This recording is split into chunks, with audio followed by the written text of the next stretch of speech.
Muy buenas tardes, amados hermanos. Qué gusto verlos nuevamente en esta clase, ¿verdad?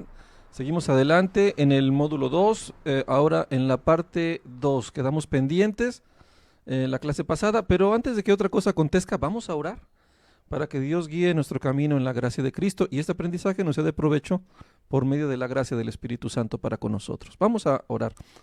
Padre, en el nombre de Jesús te damos gracias por esta oportunidad que nos das de compartir tu palabra, de aprender cada día más de ti, Señor. Ayúdanos a que este conocimiento nos sea provechoso para conformar nuestras almas a ti, nuestro carácter y nuestro corazón, que sean gratos para ti, Señor. Ayúdanos a entender tu palabra, que esta exposición sea de bendición para todos aquellos que la puedan escuchar, Señor, que sea de parte tuya para todos nosotros.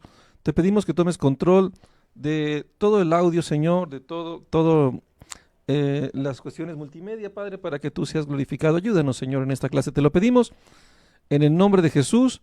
Amén y amén. Muy bien, amados hermanos, pues qué gusto. Estamos nuevamente aquí en la clase número 2 y vamos a continuar. En esta presentación, ¿verdad? Nos quedamos pendientes el día anterior, la clase anterior, estábamos por ver los principios teológicos, así que vamos para allá. Ok, principios teológicos, ahí estamos. Los voy a leer todos tal cual viene el estudio y después vamos a ver la presentación. ¿Qué les parece? Muy bien, vamos a ver aquí, muy bien. Vamos a empezar, amados hermanos, sin más preámbulo. Principios teológicos, ¿ok? De la iglesia, estamos viendo. Bueno, hay 5 puntos, ¿verdad? Que vamos a ver, que son muy conocidos como las 5 solas de la Reforma Protestante. Solas es una expresión en latín que quiere decir solo la escritura. Estas 5 solas fueron el fundamento de del movimiento, como veíamos, la Reforma Protestante, que intenta. Bueno, es protestante porque en la cátedra que existía, en la cátedra teológica gobernada por Roma, pues empieza a haber una protesta que por qué la institución romana estaba opacando la escritura o estaba haciendo cosas que no estaban en la escritura y a final de cuentas, aunque se llamaba iglesia cristiana, pues no se estaba haciendo nada de lo que Cristo mandó, solamente algo muy superficial, pero en realidad la intención y el interés era gobernar poder tener dominio político social como lo hacía la antigua Roma. Hay una protesta en la cátedra, hay una protesta en la escuela y entonces surgen de un movimiento llamado Reforma Protestante, un movimiento teológico que trata de volver a la escritura como la autoridad de la vida práctica de la iglesia. Ya hablaremos un poquito más de esto, creo que ya hablamos un poco de esto en la historia de la iglesia. Y vamos a ver estos 5 puntos que se catalogan como principios teológicos muy importantes. Los vamos a tomar porque sí tienen mucho que ver, sí son válidos para que sean como una regla de un principio teológico de lo que la iglesia debe ser. Esto es algo que hace una deducción para poner 5 puntos importantes que estaban contrarrestando otra doctrina, otro punto de vista catedrático acerca de el movimiento arminiano. Ya lo hablaremos un poco más adelante, que era Arminio, un teólogo que pues afirmaba las conclusiones pues un poco impregnadas de filosofía griega de la Iglesia de Roma. Entonces estos puntos contradicen estas pues herejías, esos puntos de vista un poco equivocados. Y tenemos aquí estas 5 solas. Vamos a verlo. Vamos a ver. Número 1. Lo vamos a poner como principio teológico. Es importante entenderlo. La supremacía de la escritura sobre la iglesia, sobre toda la vida piadosa de este tiempo, la sola escritura en latín. Fundamento. La Biblia es la única autoridad infalible y suficiente para la fe y la práctica cristiana. Estamos totalmente de acuerdo con esto. Texto clave. Toda la escritura es inspirada por Dios y útil para enseñar, para reprender, para corregir y para instruir en justicia. Implicación. Toda doctrina, enseñanza y práctica de la iglesia debe estar fundamentada en la palabra de Dios. Nada fuera de las escrituras tiene la misma autoridad. Muy bien. Perfecto.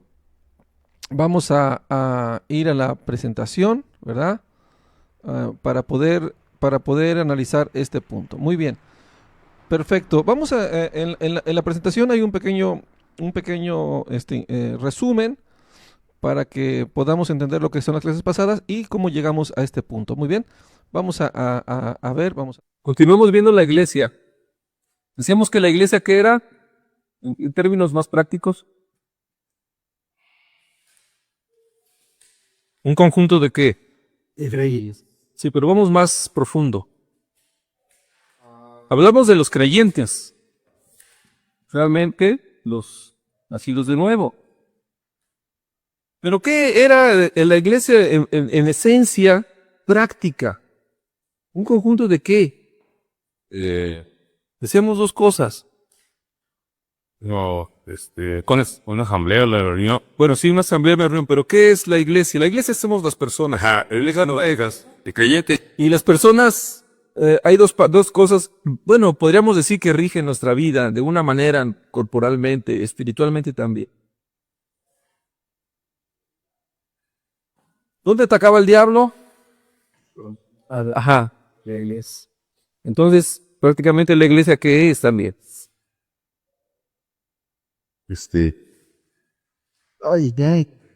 La iglesia de Amix y corazón. Exacto. Hablamos que la iglesia son los creyentes, pero en realidad es un conjunto de mentes y corazones, ¿ah?, que son guiados por el Señor. esta. La mente de Cristo y Cristo en nuestro corazón.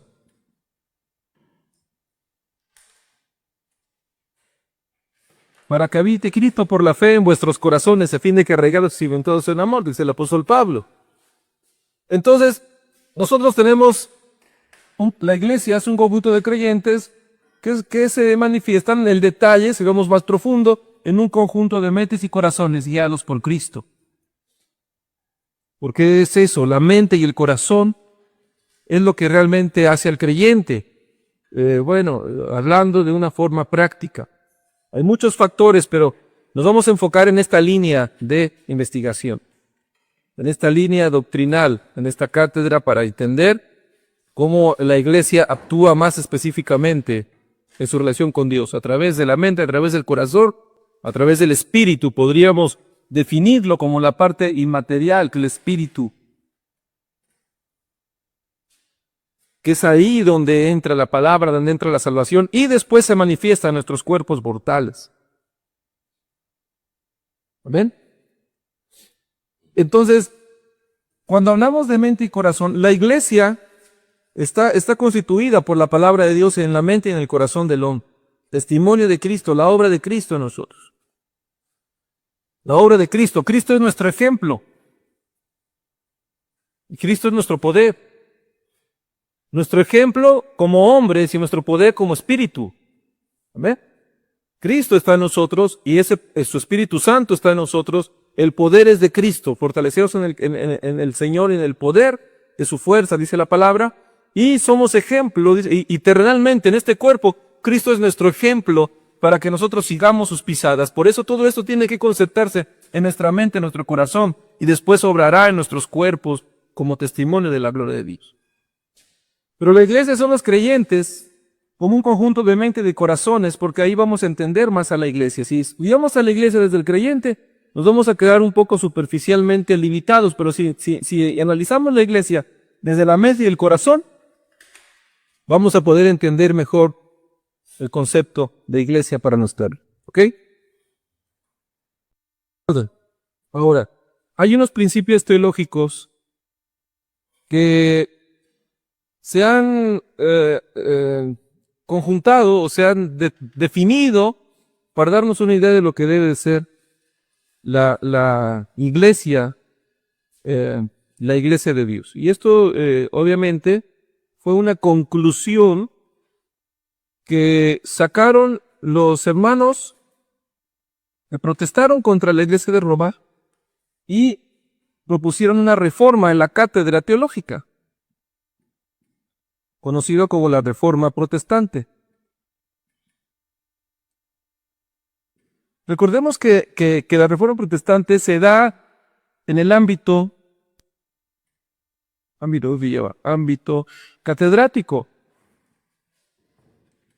o sea, en las universidades, en el ámbito intelectual. Le faltaría la parte de madurez, de instinto y de experiencia para tenerlo más completo, pero vamos a empezar por eso antes de ir a lo segundo. Entonces, en la Reforma Protestante se concluyen los estudiosos de esta cátedra, están tratando de purificar toda la enseñanza romana que tenía la iglesia en aquel entonces. La cátedra teológica estaba impregnada de figuras romanas, del helenismo también, aunque el helenismo no se ha desligado del principio teológico, pero nos ayuda bastante a entender un poco lo que es la idea de la iglesia para nuestra vida. Y habla de 5 puntos. 1, 2, 3, 4, 5. Son las famosas solas, solas, o sea, en plural. Sola es una palabra en latín que quiere decir solo. Están escritas en latín, porque acuérdense que la cátedra la gobernaba la iglesia de Roma, y uno de los lenguajes de la iglesia de Roma, la liturgia y la enseñanza, era el latín. Después ya se abrió a otros idiomas, pero se determina así como sola, en latín, sola escritura, solo Christus, solo gratia, en latín, pero como somos mexicanos vamos a hablar en español. Las 5 solas, la número 1 es que solo la escritura, así. La número 2 es solo Cristo. La número 3, solo por gracia. La número 4, solo por fe. Y número 5, solo para su gloria. Ahorita las vamos a explicar. Estas son las famosas, renombradas, conocidas como las 5 solas de la Reforma Protestante.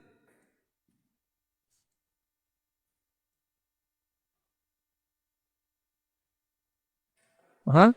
Fueron en contrarrespuesta de un debate en otra corriente teológica de un profesor llamado Arminio, y tratando de contrarrestar la levadura romana que tenía la escritura.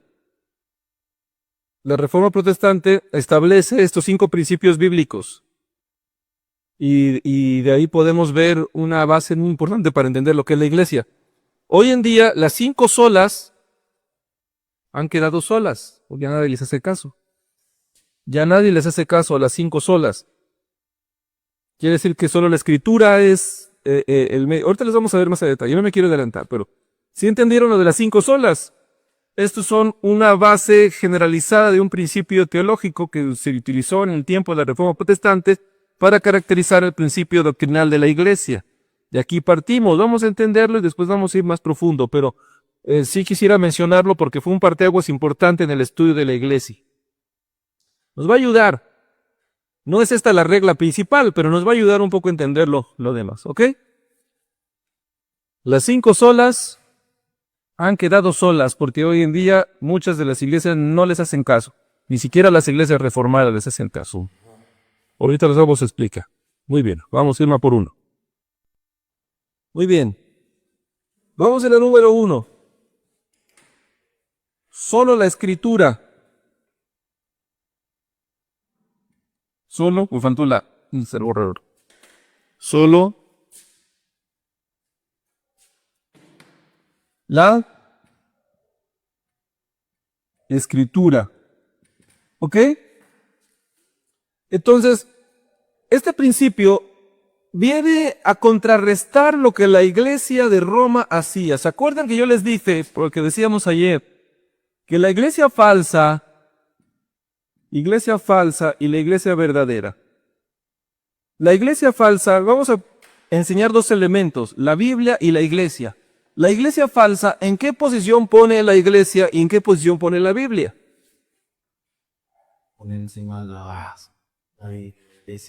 Claro, la iglesia falsa pone por encima la institución y por debajo la Biblia o iglesia. Y la iglesia verdadera, claro, al contrario, pone por encima la Biblia y por debajo la iglesia. O institución, vamos a ponerla así, luego la explicamos. Porque la iglesia luego se organiza como una institución, pero en realidad la iglesia. Pongo institución por la forma que la iglesia se organiza, pero es la iglesia. Bueno. Entonces, en mucho tiempo, en muchos años, la iglesia de Roma fue primero que la Biblia. Es más, la Biblia ni se leía. Se tenía, se conocía, pero no se permitía que ella fuera la que rigiera el rumbo de la iglesia. La iglesia misma se rige por cuestión de hombre, mandamiento de hombre, y pone por debajo a la Biblia, usa a la Biblia para este propósito. Entonces los reformadores protestan y dicen, no, eso no es imposible. Solo la Escritura y solo la Biblia es la autoridad máxima de la iglesia. La autoridad máxima. ¿Ah? Solo la Escritura es la principal fuente de conocimiento. Y solo la Escritura es la, voy a ponerle así, la ley que rige nuestra vida. Amén.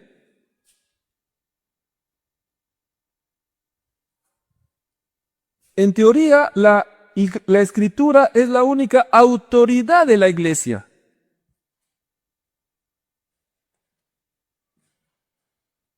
Y es suficiente para la fe y práctica cristiana, para proveer de sana sabiduría a los rectos de corazón. Solo la Escritura, no hay nada más.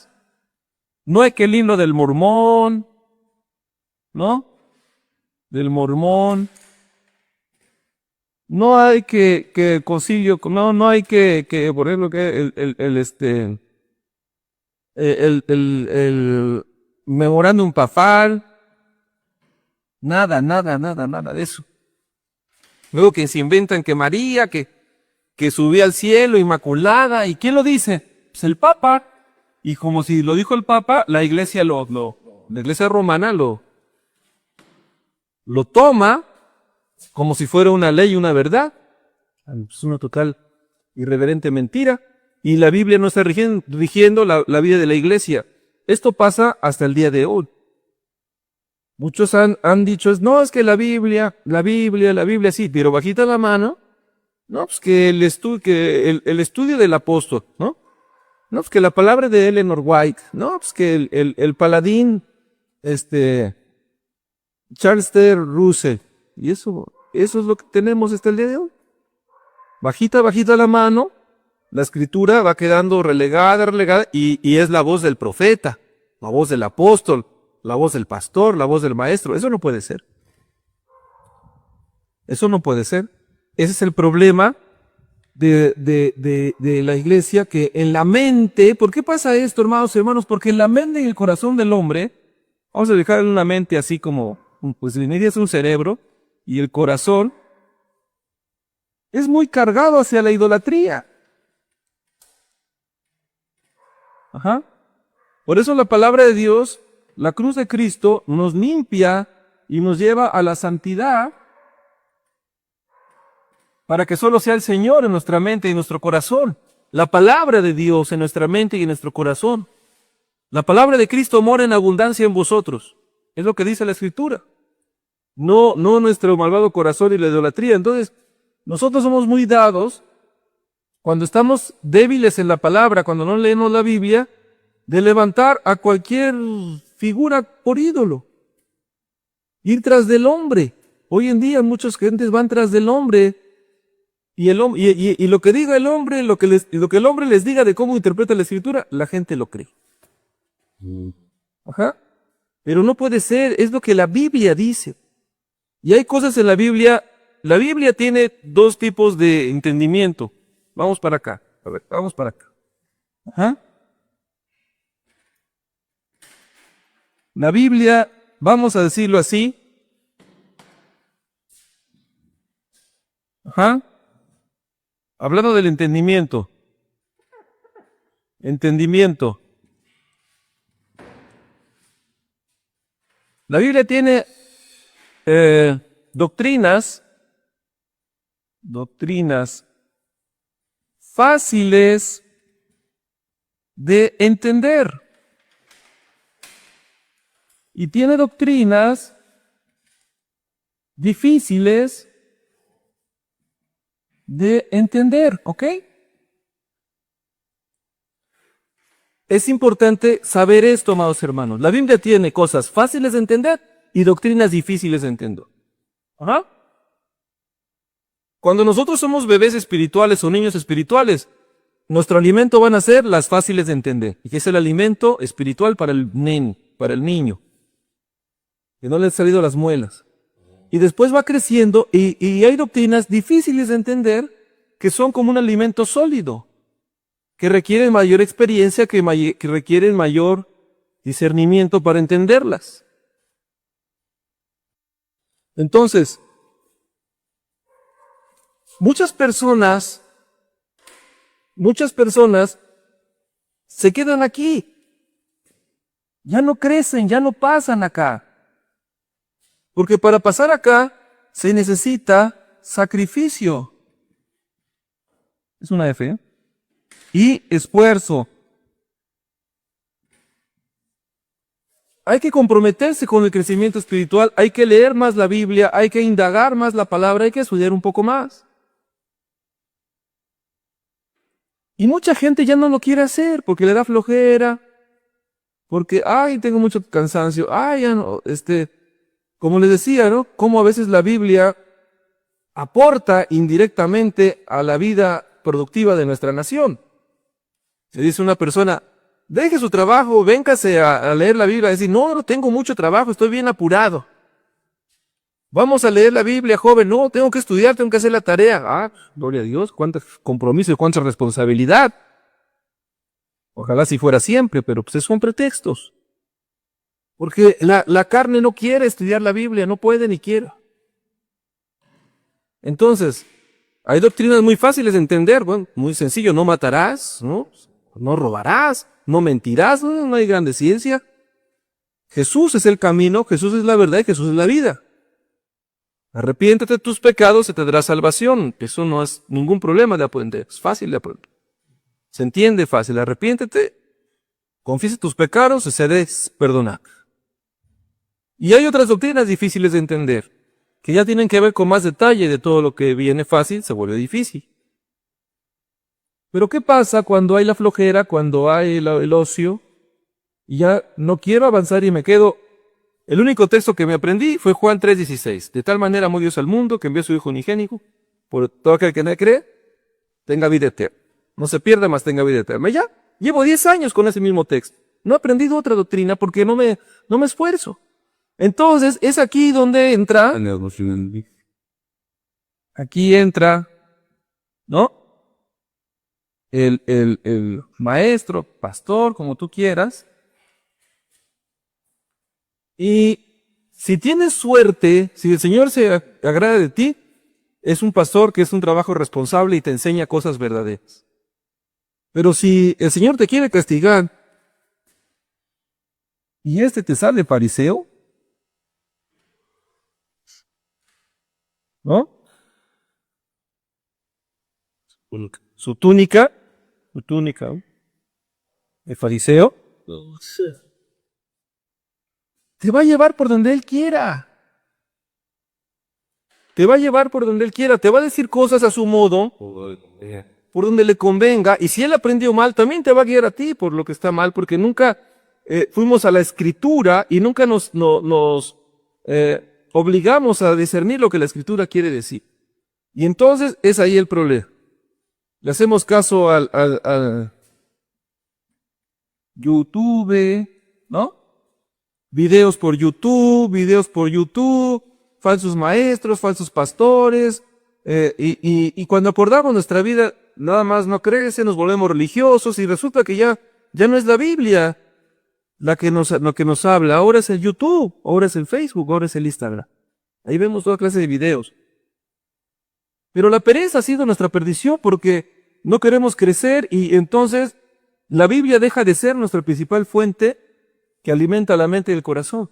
La iglesia se alimenta de la palabra, la mente y el corazón. Cuando nuestro corazón se alimenta del mundo o de falsos maestros y nuestra mente se alimenta de las personas, nosotros vamos a perecer y entonces ya no es la escritura la que es la autoridad sobre mi vida. Ahora son las filosofías extrañas, las falsas doctrinas, las pasiones las que rigen mi corazón. Por eso decíamos que tenemos que entender a la iglesia desde una mente y un corazón, de un principio de un conjunto de mentes y corazones que están entregados a Cristo, la mente y el corazón. La iglesia es eso, mente, corazón, en esencia, guiado por Cristo, más a detalle, más al fondo de las definiciones catedráticas, teológicas, prácticas. El Señor Jesús enseñó a la mente y enseñó al corazón qué es la palabra de Dios, no como los teólogos de ese momento que ya existían, que eran los fariseos. Pero todo es por esto, porque mucha gente seguía a los hombres, no seguía la palabra. Y eso pasa hasta el día de hoy, ¿verdad? Entonces, cuando nosotros no estamos alimentando como iglesia nuestra mente y nuestro corazón, entonces no es la Biblia la que está rigiendo la vida de la iglesia. Y este principio de la Reforma Protestante dice que solo la Escritura debe ser la autoridad de nuestra vida. Solo la Escritura debe ser la fuente de conocimiento. ¿Amén? Solo la Biblia debe ser la ley que rige nuestra vida, nuestro corazón. Solo la Biblia. Como la leemos, pasa esto. Seguimos al fariseo. Y luego este fariseo, ojalá fuera fariseo, pero pues no vaya a ser cananeo. Y luego todavía si está feo, es peor. Entonces, hay que entender precisamente esto. Segunda de Timoteo 3:16, ¿qué dice? Mira, entonces sí. ¿Ya borró aquí? ¿Ya lo cogieron? ¿Ya lo cupieron? Y ya, muy mío. Segunda de Timoteo 3:16. Segunda de Timoteo. Segunda de Timoteo. Ojo. ¿Qué dice?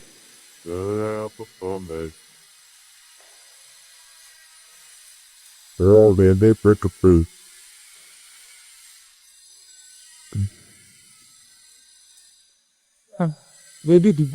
Sí. Dice, toda la escritura como Isaac y diálogo por Dios, Jesús para enseñar, reprender, corregir y mostrar a dice cómo vivir de la nueva seguimos más. ¿Ok?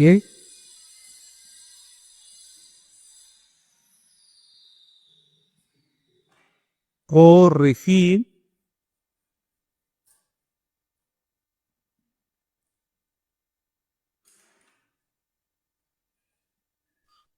¿Sí está bien así? A ver. Es útil, como dice ahí Stevens. Toda la escritura es inspirada por Dios y útil para enseñar, para redarguir, para corregir y para instruir en justicia. Reprender o redarguir. ¿Ok? La Biblia es útil. Nada más no hay otra cosa que sea útil para nuestra vida. Porque nuestra vida no solo debe de ser conocimiento, debe de ser también reprensión, corrección, entrenamiento. Esta obra la hace el Espíritu Santo de Dios.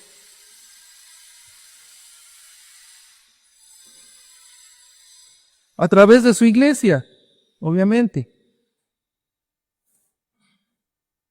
Pero es la palabra. Recuérdense que la iglesia es baluarte y columna en la verdad.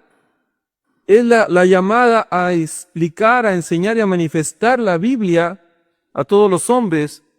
Y más aún en la edificación de la iglesia, del cuerpo de Cristo. Entonces la iglesia, cada mente y cada corazón tiene que ser enseñado. Sobre todo reprendido, redarguido. Esa es la parte más difícil. La parte más difícil de la iglesia es esta. Esta es la más difícil, yo diría. Porque aquí tienes que confrontar a la necedad. Es reprender o redarguir. A ver, si tú tienes ¿qué es más fácil pastorear? ¿Una oveja o una cabra? Si tú le preguntas a las personas de campo, te van a decir que la oveja es más dócil. No batallas. La cabra tienes que estar a los jalones. Entonces, todos tenemos en nuestro corazón, metafóricamente hablando, una parte de oveja y una parte de cabra. Algunos más parte de cabra que de oveja, pero tenemos que tener más de oveja que de cabra. Pero la parte de cabra es la que hay que corregir. Y ahí es donde se le llama al hermano que está haciendo mal. Checa esto, ¿no? Corrige esto. Y ese es el problema. Aquí es donde el ministerio pastoral se ve realmente quién es quién. Sí. Porque hay que reprender. Ahora, ¿quién hace esta función? La palabra. Los principios de la palabra, los juicios de la palabra, los consejos de la palabra, las ideas de la palabra. Y después hay que corregir. Quitar lo que está mal y poner lo que está bien. Y después de que corregimos hay que instruir para que no vuelva a pasar. Un entrenamiento como el fútbol. Pégale bien una vez, pégale bien otra. Pero bueno, aquí es en la justicia. Se deben de hacer bien las cosas, se deben de hacer. Levántate, vuélvelo a hacer. Levántate, vuélvelo a hacer. Esta es parte de la vida piadosa. Y solo la Escritura puede hacer esto. No lo puede hacer el hombre, no lo puede hacer psicólogo, no lo puede hacer motivador, no lo puede hacer nadie. Solamente la palabra. Solamente la Escritura, a través de su Espíritu Santo, a través de su iglesia, dando fruto verdaderamente en la gracia de Dios, no en las cosas del hombre. Y esto hace que la iglesia sea fuerte, que la iglesia sea sólida, que la iglesia sea madura, que vaya creciendo la estatura de Cristo, que haya el discipulado, que haya la continuidad de la vida de la iglesia, porque la iglesia tiene que reproducirse en la mente y el corazón de las siguientes generaciones. Muy bien. Entonces, continuemos. ¿Ya puedo borrar esto?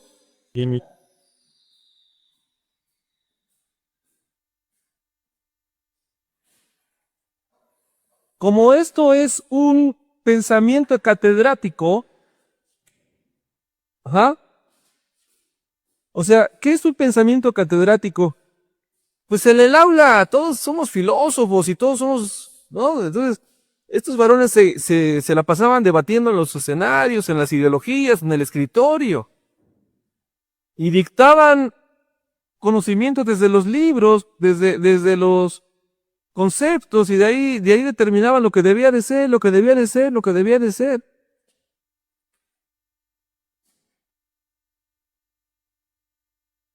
Voy a llamarlo así.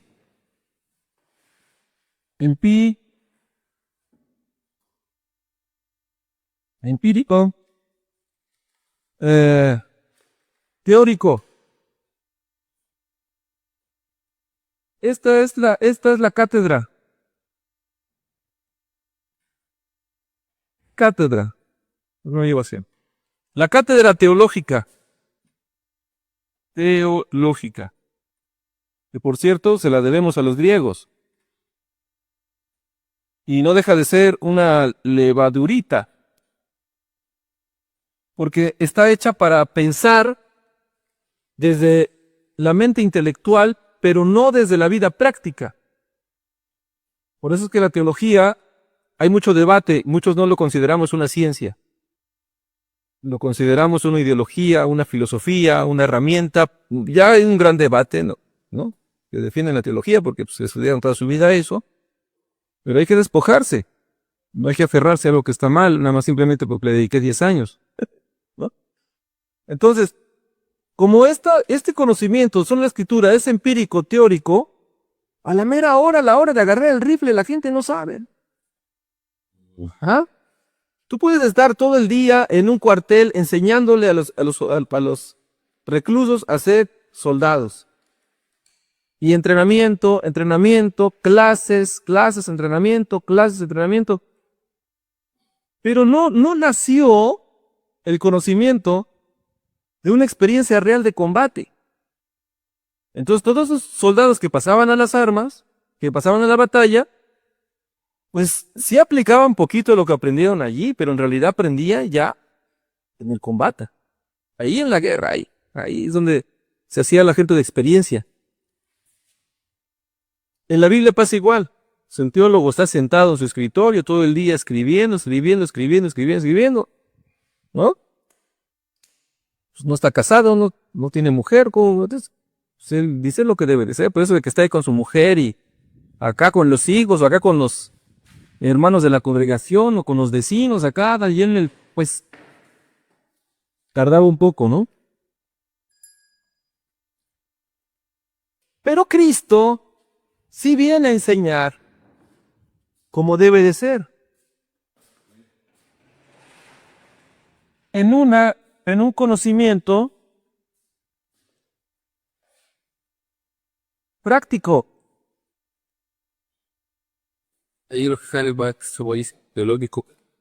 Teológico, levadurita.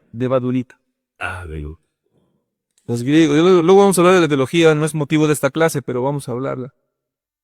El conocimiento práctico ya no es teórico, catedrático, ahora está basado en la experiencia, en la madurez y la intuición de la práctica. Esto es glorioso, así enseñó el Señor Jesús. Entonces, la escritura debe de ponerse por obra. La Biblia puesta por obra. Así es la escritura de la iglesia. Y el cristiano va a crecer, va a madurar mientras más tenga experiencia en poner por obra la palabra. Tiene los sentidos experimentados, ejercitados en el discernimiento del bien y el mal. Tienen los sentidos ejercitados en el discernimiento del bien y el mal. De tanto practicar, uno va aprendiendo a discernir quién es el bien y quién es el mal. El Señor identificó a los fariseos, no por un concepto teológico, no había algo que definiera que los fariseos estaban mal. Él por la pura práctica vio, estos dicen y no hacen, así de fácil. Dicen y no hacen. ¿Te vas a tardar 10 años de teología para determinar que hay gente que dice que no hace? ¿O vas a vivir mucho proponiendo por obra? Te vas a dar cuenta que realmente no hace la palabra de Dios. ¿Quién se da cuenta? El que hace la palabra se da cuenta del que no la hace.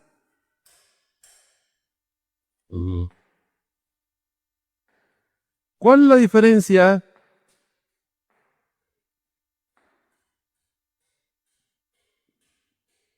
entre el que es y el que no es? El que sabe. Es el que sabe.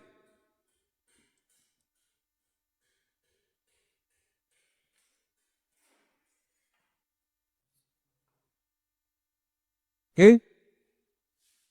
La diferencia entre el que es y siempre será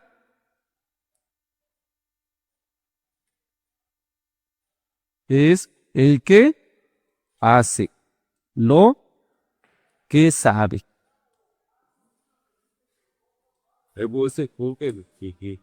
¿Cuál es la diferencia entre el que es y el que no es? Es el que sabe. Y el que es y el que siempre será, es el que hace lo que sabe. ¿Qué dice su vida grande? ¿Qué pasa? Experiencia, madurez, intuición de la práctica. Intuición de la práctica. Intuición. El Señor Jesús enseñaba así. Los fariseos llegaban a acusarlo y el Señor estaba con el hombre de la mano seca y ellos estaban viendo para que Él los sanara en sábado según el librito de la ley y en la cátedra teológica para que fuera acusado el Señor Jesús.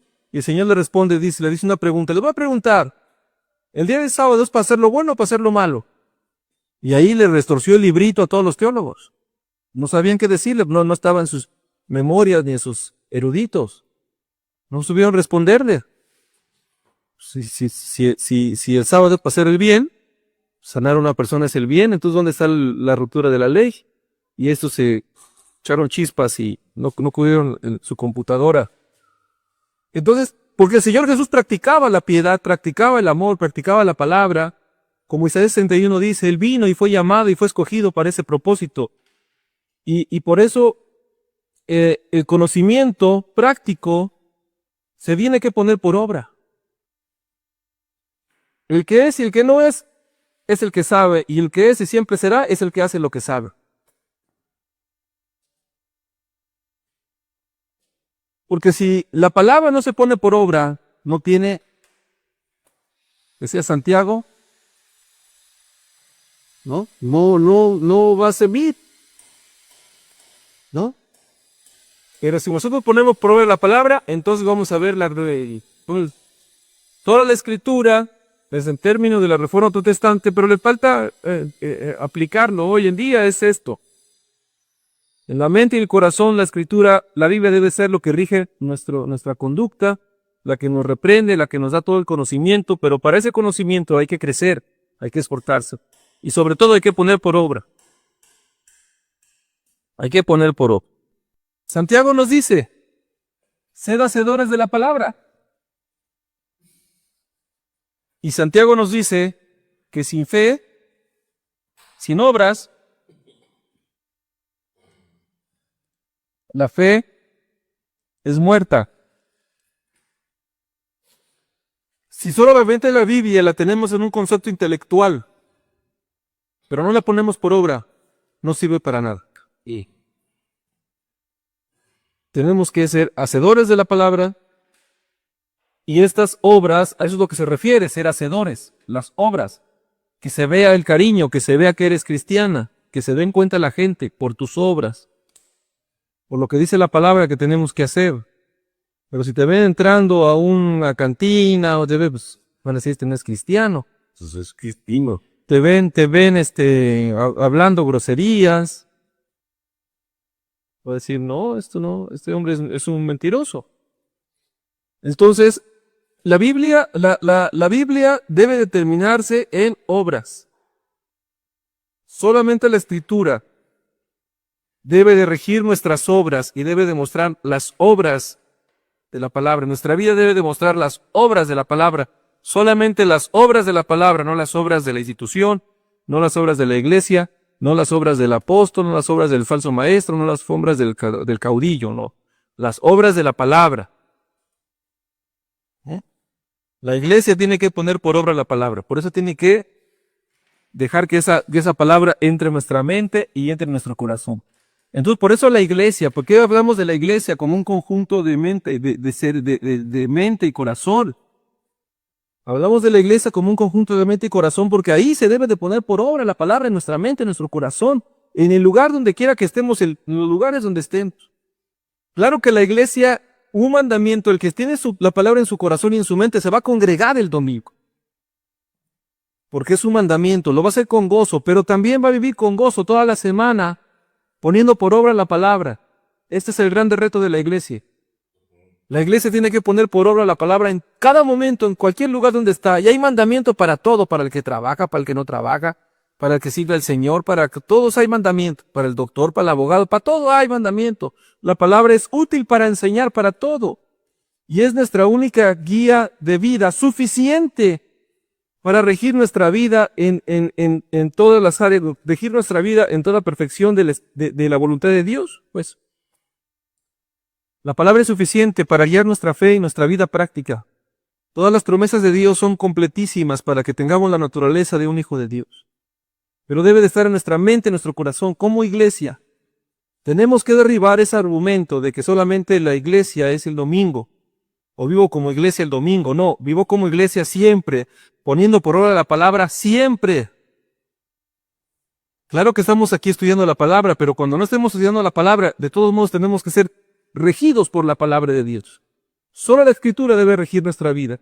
Ni nuestras propias maneras, ni el mundo. Debe ser la Biblia. Amén. Muy bien, amados hermanos. Vamos bien, ¿verdad? Vamos bien, vamos bien. Vamos a continuar rápidamente. El punto número 2. La centralidad de Cristo, solus Cristo. Muy bien. Fundamento: Jesús es el único mediador entre Dios y los hombres y su obra redentora es suficiente para la salvación. Texto clave. Porque hay un solo Dios y un solo mediador entre Dios y los hombres, Jesucristo, hombre. 1 Timoteo 2:5. La iglesia evangélica proclama a Cristo como la cabeza de la iglesia y Él es el único camino a Dios. Juan 14:6. Toda predicación y ministerio debe exaltar a Cristo. Muy bien, perfecto. Entonces vamos a continuar ahora con la clase presencial.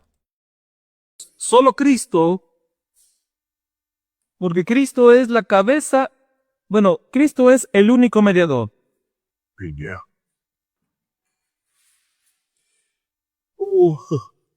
En previo cielo.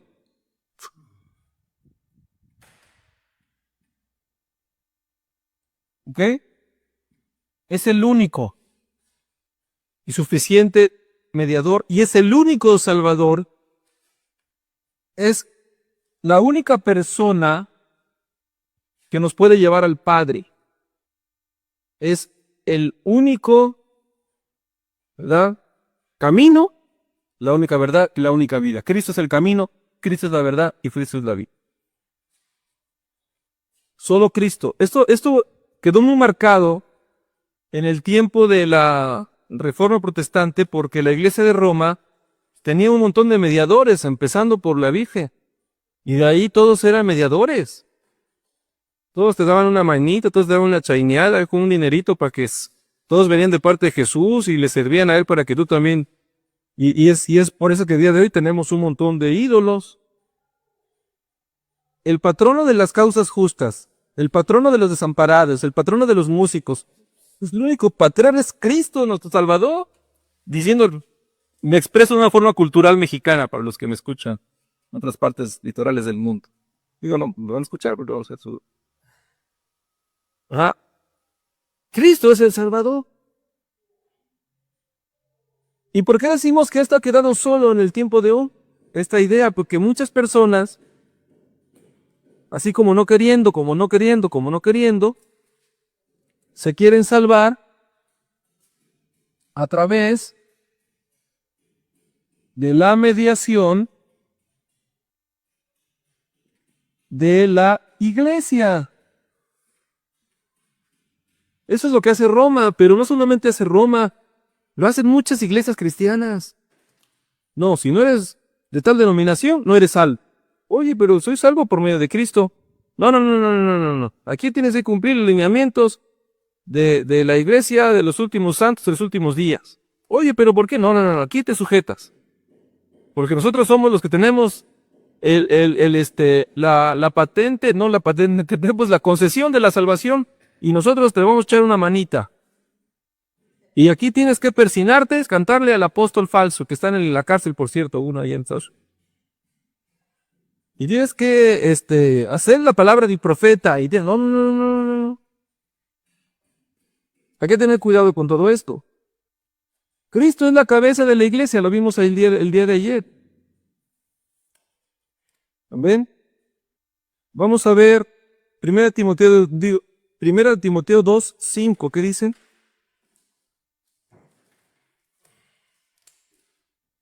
Cuando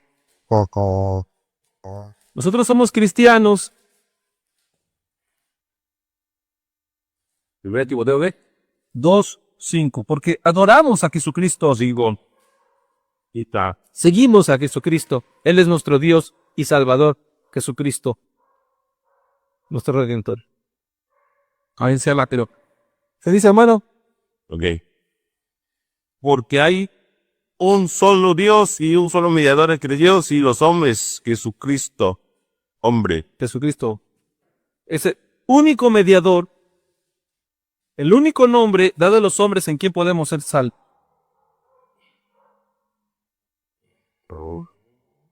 Juan 14:6, ¿qué dice? Anda, negrito, godín. La iglesia evangélica proclama a Cristo como el Señor de la iglesia, como el Dios verdadero, como el Rey de la iglesia. Rey de su pueblo, Rey del trono celestial. Cosas, 6, ¿qué dice?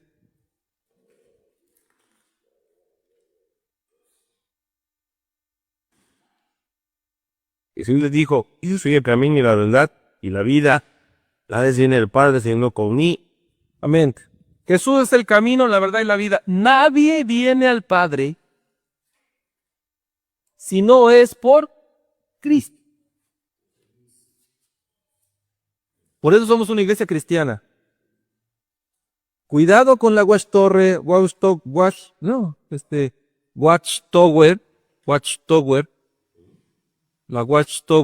mirar que la atalaya, en que no, y te empiezan a decir que Jehová, que no es uno, que 1 por 1 es 1, y que 2 por 2 es 2, que 3 por 3 es 3. Y ya te corrompieron la tabla de multiplicar. Y al final, que Cristo es un profeta, que no es cierto, se deja que allá, y el que no tiene a Cristo no llega al Padre. Así de fácil, así de peligroso está esa doctrina. Hay algunos que te dicen, bueno, Cristo, pues John Smith era su apóstol preferido, y también a través de John Smith, ya para qué, no de Will Smith, de John Smith, que era el profeta de los mormones, el libro del mormón. Creo que sí es John Smith, no, ni me acuerdo de su nombre. Entonces, cuidado, que el apóstol Marizón, ¿no? Que está ahora en el bote. Y que, digo, pues no ven a querer cobrar derechos de autor. Porque esos hombres hasta patentan sus nombres, ¿sí? Es increíble. Que él es el que te va a dar la persinada y que él te... No, nada. Solo Jesucristo, y Él está vivo. Él es el Rey de reyes, Señor de señores. Hay que temerle, hay que honrarle, hay que amarle, hay que respetarle. Hay que seguirlo. ¿Ven? Porque Él es el Dios de la iglesia, Él es la cabeza de la iglesia, Él es el Señor de la iglesia, hay que seguir su ejemplo, hay que seguir su palabra, hay que seguir su voluntad. ¿Ven? Solo Cristo es el único mediador. Para la iglesia cristiana, Cristo debe ser el único mediador, el único salvador. Nadie va a llegar al Padre si no es a través del sacrificio glorioso de Cristo y del ejemplo de Cristo. Nadie va a llegar al Padre si no aprendemos a ser como Cristo. Amén. Nadie viene al Padre si no es por Él. Nadie va a Dios sin Cristo. Necesitamos a Cristo. Y Jesucristo,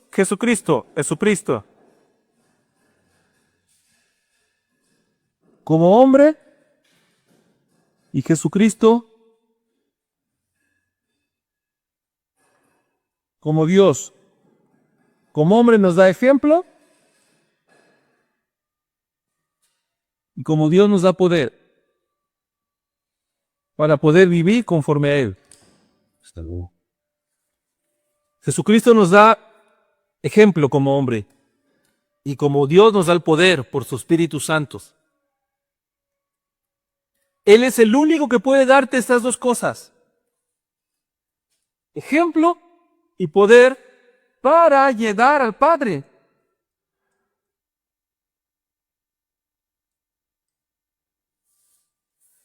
Jesucristo te va a dar el ejemplo para llegar al Padre como hombre. ¿Cómo es eso, pastor? Pues sí, Jesucristo obedecía, Jesucristo oraba, Jesucristo seguía la ley, Jesucristo se consagraba al Señor, consagrado a Dios. Es ejemplo.